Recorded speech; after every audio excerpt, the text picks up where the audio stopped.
Hello and thanks for watching this Cloud9 ERP Solutions video and subscribing to our YouTube channel. In this video, we're going to take an item I just created, and we're going to import it into our transactional history. So this might be something you need to do if you're implementing Acumatica and you'd like to bring in history. It may be also something you want to do to impact your history for DRP, inventory planning, to create forecasts. But we're going to walk through this so you understand how to use the import scenario functionality in Acumatica. So this is going to give you good insight on how to import items. The actual use, the requirement might be different for each person. So we have this item, we created it, and there's the item code. And so now I want to import this transactional history. We sold a bunch of these items throughout the year of 2024. So the first place I get started in Acumatica, in our sample company, we have a concept called data providers. And if we open it up, there are a bunch of them that are out of the box. And so one of them is import SOs. So when we look at this, it has some information on it, but where is it getting the data from? Well, it's a separate file. And where is the separate file? Well, if we click on Files up here in the upper right-hand corner, you can see it. Before I continue, only 15% of you are subscribed. Hit that subscribe button now to get notified about new videos and events. And so if I click on this, Acumatica will save it to a folder, or if you have an association, potentially your computer could open up the Excel file. In this case, it's Excel. So let's open up that spreadsheet. And you can see here, I have a number of columns of information here. The order type, the order number, these are all fields that can be mapped. Now, this isn't a lesson in Excel. So what we're going to do is we're going to go right to the spreadsheet that I created. And that's right here. And you can see what I did here. I changed the order type because I want this to be historical. So in Acumatica, we have different order types. SO is the most common one for sales orders. QT is for quotes. IN is a order type that might be disabled in your system, but it's an order type that allows you to jump through all the sales order shipping stuff and create an inventory transaction essentially against a customer. So you don't have to do the shipment process and all that. So my order type is IN. I created a phony order number here. I added a doc date for every month. I gave it a description. This is in the header level of the order. There's a customer here. There's a customer PO number, which is irrelevant to what I need to do, but it's in there. We have our company branch. Here is the sample company inventory item that I created. So we need that. You need one of these for every line item that you're going to create within a sales order, sales invoice. So in this case, this is unique, but these are the same. So Acumatica knows that these are individual invoices with one single line item in them. You want to change that. You want to have multiple lines. Add another record in your Excel spreadsheet with the same order number and potentially a different inventory ID with a different order quantity. But in this case, I need a separate invoice for every month with this one item and different quantities. And you can see the quantities here, 5, 10, 5. I essentially wanted to create an alternating number of orders for a different video. And then if we scroll over to the right again, you have a lot of different columns here, but this is what we need. I only need this. Feel free to fill out any column. You can map anything you want. This spreadsheet that I used, which is in Acumatica, is just a sample. But in Acumatica, you can map things any way you want. Now, because I already used this spreadsheet as a sample import for a different video, I'm going to change these order numbers. So let's make this 46,000. And we'll go in and alternate by 1. And we'll double click here so that we have a sequential. So now we have this spreadsheet. We'll save it. And now back in Acumatica, what we'll do is we'll create another data provider. And so I have that data provider here. It's this guy right here. And what we need to do is we need to upload this file. So to do that, we'll click on Files. We'll click Upload. We'll select the file.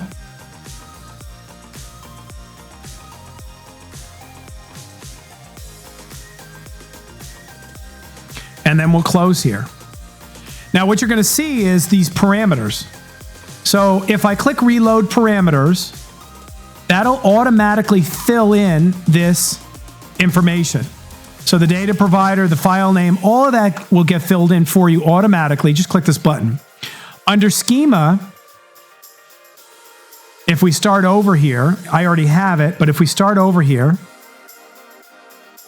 and we delete this, we save it, you'll notice Acumatica will automatically refresh and give you the different objects. Now, what are the objects? The objects are the different worksheets inside the spreadsheet. Now, these objects extend to different types of things depending upon your provider type. We're talking about Excel here. But if I have, for example, Microsoft SQL, then that could be the different tables. So depending upon your different data provider, and we have a ton of them in here, that will determine what schema objects you have. We're going to select data. That was the worksheet we were working on. And then we can click on Fill Schema Fields. That'll fill out all of the different columns of the spreadsheet. We'll save it. And so now we have our data provider established.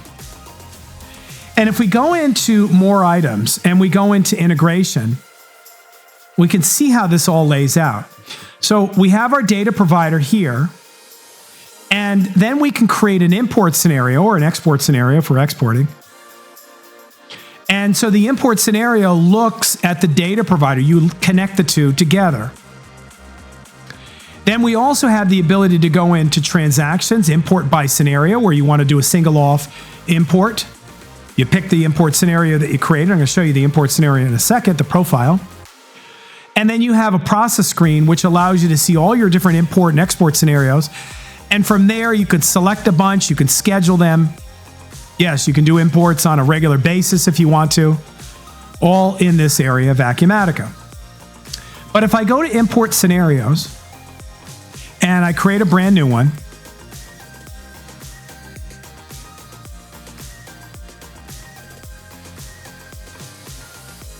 give it a name. That's your unique name for the import scenario. You notice how many you can have in there. There's no limit to the number of import scenarios you can have. This, by the way, is something unique. Most software packages make you go through a wizard that forces you to map everything every time. This is what's unique about Acumatica. You create your import map and you save it, and then you can continue to reuse it. So our screen name for this is going to be sales orders, or sales order singular, and take a look at what you want to import to. Whatever screen it is, you'll see the screen ID here. If you're looking for screen IDs, go to the URL that you want and you could see the screen ID. It's right after screen ID equals. So once again, if I go back,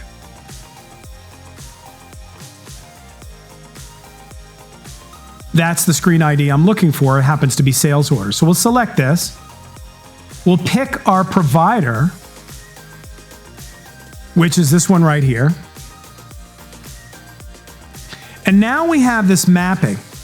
Now, Acumatica gives you a lot of flexibility for mapping.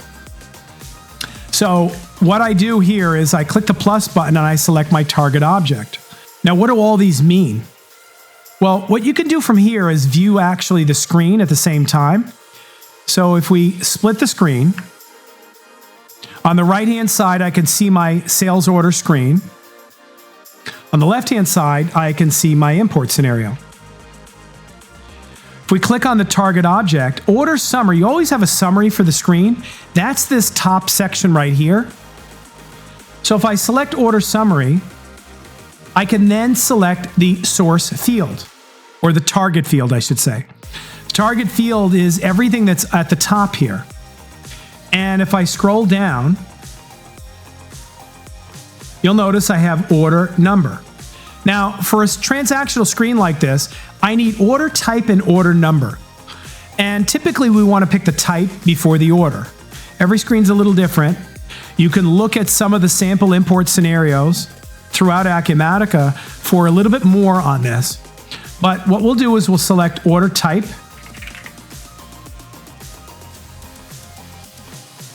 And when we tab over, Acumatica automatically fills in some of these key functions. Yeah, so the fields actually are functions that allow the import scenario to navigate through the screen in order to put the data in the right spots. And that's essentially what our import scenario does. It goes through and it types almost as if you were typing with a keyboard. So there's a couple of functions that it'll automatically do here. And over here is when I want to select the order type. So if I click on this, these are the source fields from the Excel spreadsheet. So I'll search for type, and I can find it. That's from our Excel spreadsheet. And then I'll go over to order number. So order number is right here. And once again, it gives me some sort of function that we need in order to complete this particular line and fill out this data. If I type in order number here, it came from my spreadsheet, and that's mapped. And so you can continue to build this out. Now, for this purpose, I can also use a sample from a different import scenario. As we talked about, you can go in and you can look at other import scenarios, but I can also click import from, and I can look up SO, and I can see import sales orders as SOs. I'll click OK. You get an error message because essentially this is going to overwrite all the work that you've done. So you want to be sure that you want to do that. And so now we have everything automatically mapped. Now, because I used a spreadsheet, a sample spreadsheet that was in our sample company already, then my sample import scenario that's already in Acumatica, of course, is working. When we save this, you'll notice everything lines up, meaning that the source fields all map up because Acumatica created this in the first place. Essentially, we're duplicating it. The only difference is our data provider is the spreadsheet I modified. So I'm going to get only the data I want. So now we have all this done. At the end, notice we have an action to save. And that's critical because we need to be able to save this every record that we do. So the system goes through a loop, it gets to the save button, and then essentially it goes to the next record and continues on. Notice all the formulas that you can do here. And also notice source restrictions. You may have a big data set that you want to import, but you want to be able to restrict it. Now you can go into Excel, of course, and chop out that file. You can make a copy of it and just use the targeted file. You may end up with a bunch of different Excel spreadsheets. Maybe you want to do that, maybe you don't, but you can create source restrictions right here in Acumatica for different purposes, so you can pull out only the data that you want. It's also important to note that while it's easy to create multiple spreadsheets with different source data that you've chopped up, but if your data provider is maybe a SQL table that you're going directly to, that's not quite as easy. So here you can create simply what your field value is and whether it equals or greater than, and add your values. But the other thing you could do is put a target restriction here. So if we click the plus button, maybe, for example, our date, we want it to only equal, and you have a date picker here. Maybe we only wanted to pick January 4th. But you can also do dynamic dates. This is new in 2025 R1.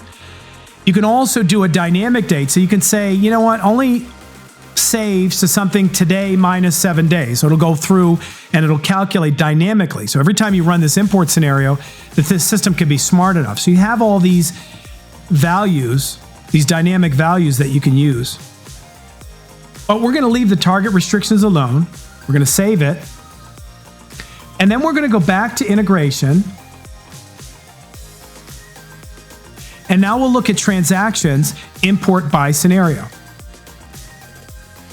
So we'll select our import scenario. That's this Cloud9 sample.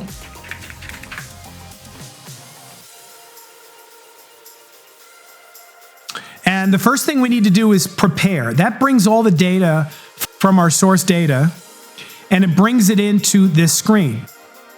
And this screen allows me to take a look at things. This will also be a good error audit trail. Anytime there's any error messages, Acumatica will point out what's wrong with that data and what we need to do to change it. But additionally, you can make changes right in here. So you can make changes on the fly. But essentially, we're clicking on the prepare button. We have all the data. We have the ability to mark the records we want active. So this is another thing that you can do. If I only want to select a couple of records, then I can do that. You have the ability to click toggle activation. That'll make everything inactive. And normally my recommendation when you're doing this import is just do a couple of records. If you have 10,000 or 100,000, try a couple, check and validate that they're imported properly before you go through and run 100,000. It's a lot easier that way to find a mistake and fix it before you have all those records to clean up. So we'll click the Save button here. Also notice Acumatica has this process checkbox. This is useful because it tells you whether or not something was successfully processed. And what do I need that for? Well, it's helpful because after you start to do a few of these, and if you bring in more data, this system will keep track of what you process so you don't end up with a duplicate. Now, typically, if you're importing the order number or the transaction number or the customer ID, then you really can't have a duplicate because the system's going to protect you from that. But if you are having the system create auto sequential records, then you're definitely going to want to keep an eye on this processed flag so you don't create in duplicates. So we have 2 records active. Let's now click on import.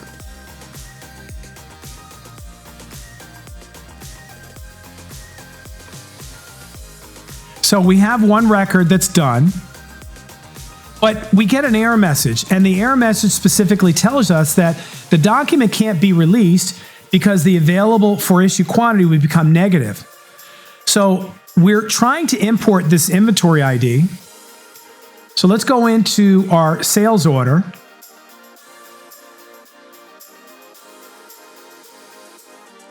And we could see this one IN order type that was brought in. We'll open it up. Notice it didn't take our order number. That's because I have sequential numbering turned on. But we have the sample item in here. And if we scroll over to the right, you could see quantity 5. And that's fine because we have 8 of them. But when we try to bring in this next record, the next record is, we scroll over, is 10. This system says, well, wait a sec, you're going to have negative. And so in Acumatica, you have the ability to turn on negative quantity. Typically, this is for systems that are retail. But we're trying to import history here, so certainly we don't want to go negative. So what we need to do is we need to bring in and increase our stock levels for this import. And to do that, we'll go into transactions, inventory, receipt. We can create a purchase receipt and all that, but we're just trying to do an adjustment here. We can do an inventory adjustment, that's fine. Receipts are the transactional document that just does receiving into the system. So we'll go over here, we'll pick our sample item. We'll pick retail, because that's what we're looking to add to, and we'll put in maybe 20 of them. We'll remove the hold, and maybe we'll backdate this. Doesn't matter that we're backdating it, but we will. We'll backdate to January, and we'll release it.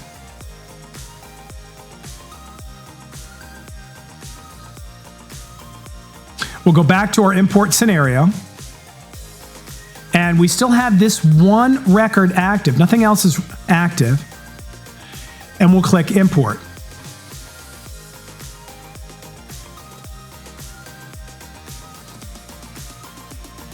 So now this transaction went through, and you notice the quantities here.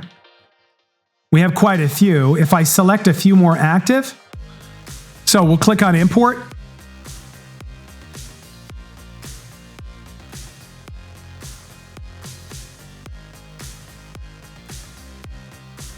And you could see we got through one more record until we got the error message that we would go into negative. So once again, this is something that you need to change. Acumatica isn't just throwing data into the database.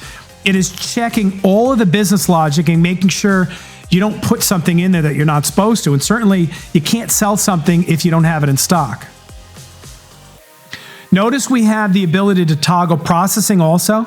So if you wanted to redo things, you can click toggle and that'll uncheck everything and recheck everything. You also have a history here that shows you every time you've run it and what were the results of it. If you click on details, you have some options here in the import scenario. But that's how we run an import. A very simple process that can get very complicated depending upon your maps. And hopefully you found this video useful. And if you did, please click the like button. And if you have any questions about this or anything else Acumatica, feel free to reach out to us. We'd love to hear from you. Thanks again and have a great day.